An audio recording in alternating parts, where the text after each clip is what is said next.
Jangan pusingkan hasilnya. Jadilah seperti Musa. Musa tidak pernah tahu bahwa dia akan berhadapan dengan Laut Merah. Dia jalan terus. Biarkan Tuhan yang bulat.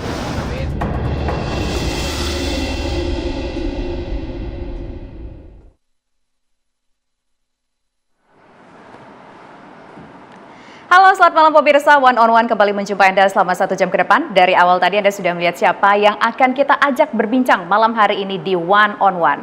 Beliau adalah sosok yang dulu mungkin cukup kontroversial. Kalau kita ingat kembali ketika dunia dilanda pandemi COVID-19, ia salah satu orang yang tidak percaya dengan adanya pandemi COVID-19. Nah, kali ini kita mendapatkan informasi bahwa yang bersangkutan ingin maju menjadi bakal calon gubernur DKI Jakarta melalui jalur independen. Langsung saja saya sapa, saat ini sudah bersama saya Komjen Pol Purnawirawan Dharma Pongrekun. Selamat malam. Selamat malam Mbak Tisa. Ya, selamat malam. Kalau manggilnya tadi saya manggilnya awalnya Pak Komjen Pol Purnawirawan, tapi karena berdasarkan request dari beliau nih ya pemirsa, saya maunya dipanggil Abang begitu ya. Oke, Bang Dharma. Iya.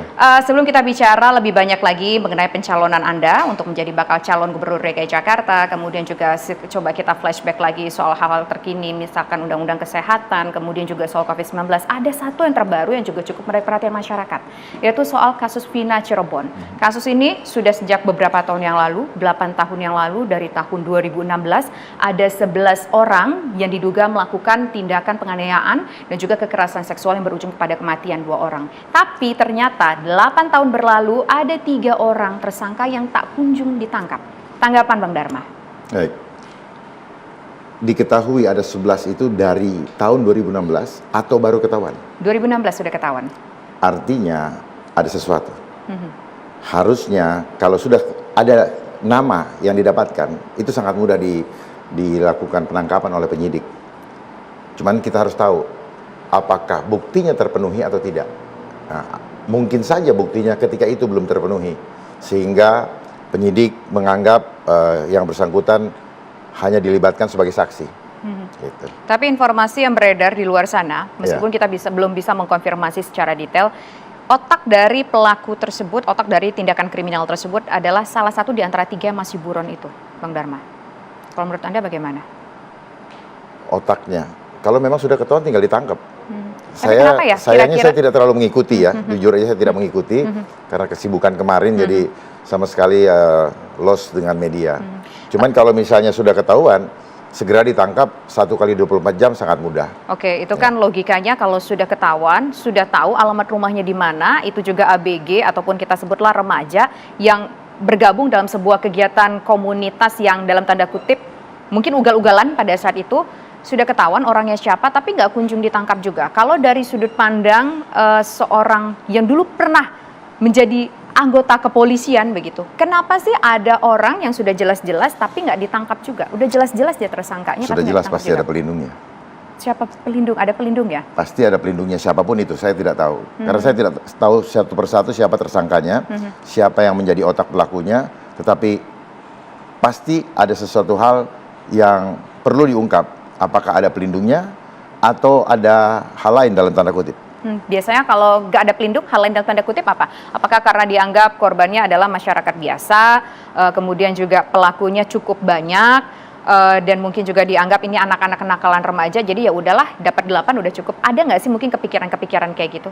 Saya tidak mau mengulas terlalu jauh karena itu adalah ranah daripada penyidikan, kurang etis kalau saya sampaikan di sini. Oke, tapi tentu saja harapannya semoga 3 yang masih dicari ini bisa diberikan hukuman yang setimpal atas kasus yang menimpa Vina dan juga teman dekat dari Vina. Kita pindah lagi ke topik selanjutnya ini. Ini yang tadi sudah kita lihat di flyernya ketika kita sebelum berbincang di sini. Bang Dharma maju sebagai bakal calon gubernur DKI Jakarta dari jalur independen. Kenapa? Akhirnya setelah pensiun ya, kalau nggak salah awal tahun ini atau tahun kemarin ya pensiun ya? Awal Februari. Oh, awal Februari 2024 ini. Baru jeda sekitar 3 bulan sudah memutuskan, oke, saya akan maju menjadi bakal calon gubernur DKI Jakarta. Apa sih pertimbangannya? Saya pensiun terhitung 31 Januari. Artinya mulai 1 Februari saya sudah tidak. Dan tanggal 3 Februari saya langsung deklarasi. Alasannya kenapa? Mau maju?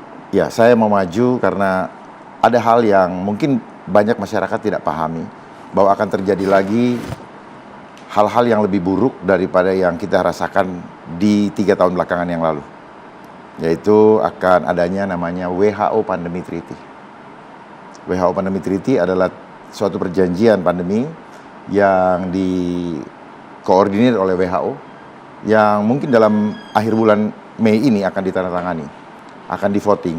Dan saya sangat berharap bahwa pemerintah kita menolak dan keluar dari perjanjian tersebut. Dan saya sangat yakin bahwa presiden kita atau mungkin nanti Pak Prabowo itu tetap menjaga kedaulatan bangsa dan menjaga keselamatan rakyat. Karena mudah-mudahan beliau paham. Oleh sebab itu mari sama-sama kita mendengungkan biar beliau paham bahwa ini mengancam kedaulatan negara dan juga keselamatan rakyat dari intervensi asing. Oke, ini kan konteksnya tadi bicara adalah soal global, soal kedaulatan negara dari sudut pandang kesehatan. Kemudian kalau kita bicara di sini kan pertanyaannya adalah kenapa Pak Dharma mau jadi Gubernur DKI Jakarta? Jakarta itu kan ya sudah Jakarta sebagai daerah yang khusus begitu.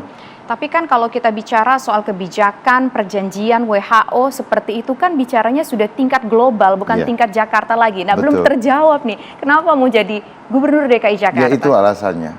Karena kalau kebijakan itu terjadi, maka apa yang kita rencanakan menjadi sia-sia. Apa yang mau dilakukan terkait dengan kebijakan tersebut kalau nanti jadi Gubernur DKI Jakarta, Bang Dharma? Menjadi gubernur bukan tujuan utama, tetapi bagaimana masa yang ada ini kita manfaatkan untuk mensosialisasikan bahwa ada bahaya besar di depan, yaitu WHO Pandemic Treaty. Apalah artinya kita merencanakan segala sesuatu, manakala kedaulatan tubuh rakyatnya, kedaulatan bangsanya sudah tidak dimiliki lagi oleh rakyat. Gitu. Infonya dari mana sih soal yang Anda sebutkan Banyak tadi? sudah beredar sebenarnya kalau Ibu buka.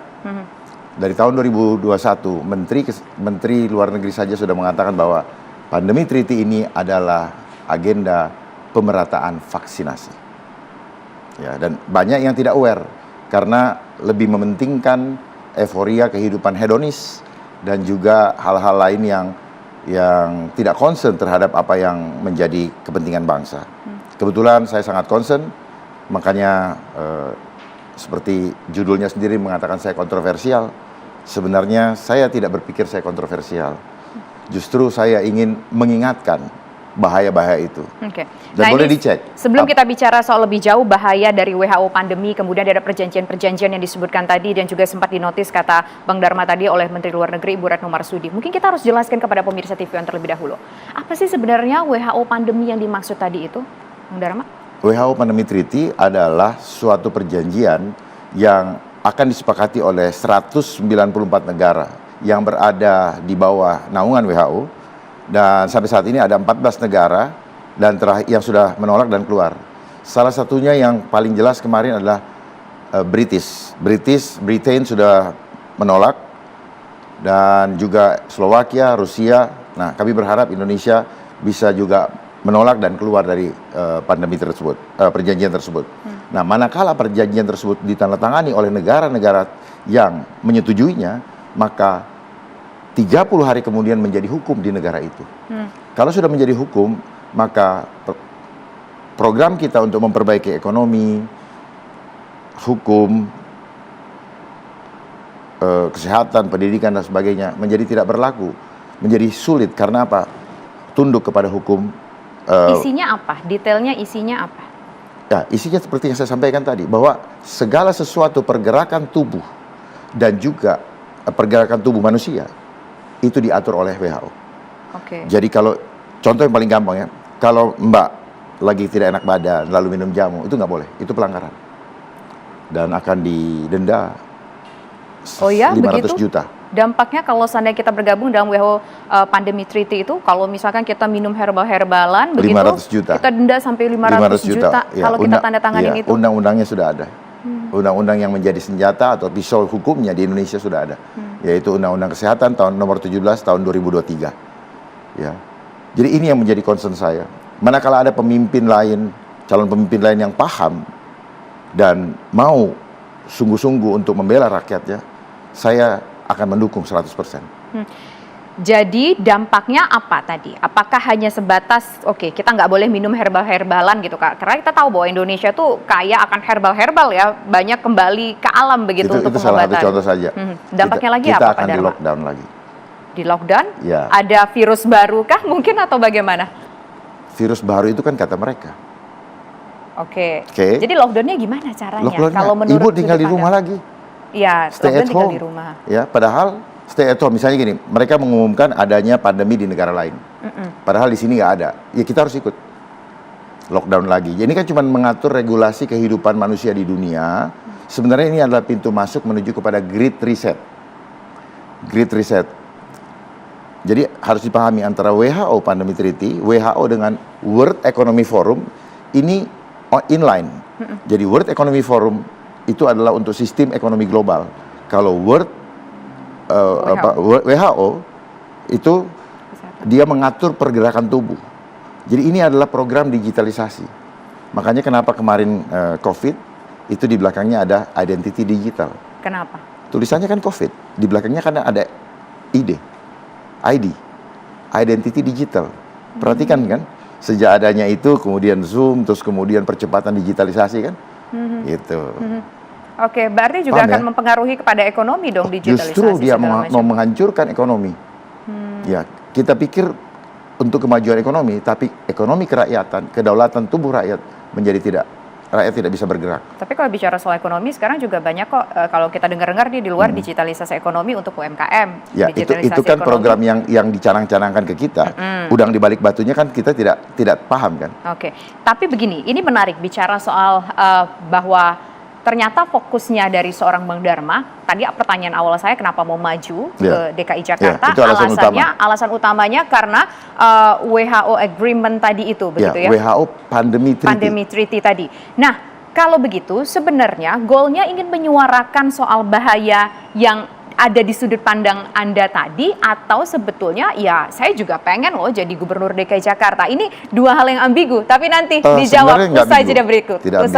Tidak begitu, kenapa jawabannya, penjelasannya sesaat lagi pemirsa, tetaplah bersama kami di One on One.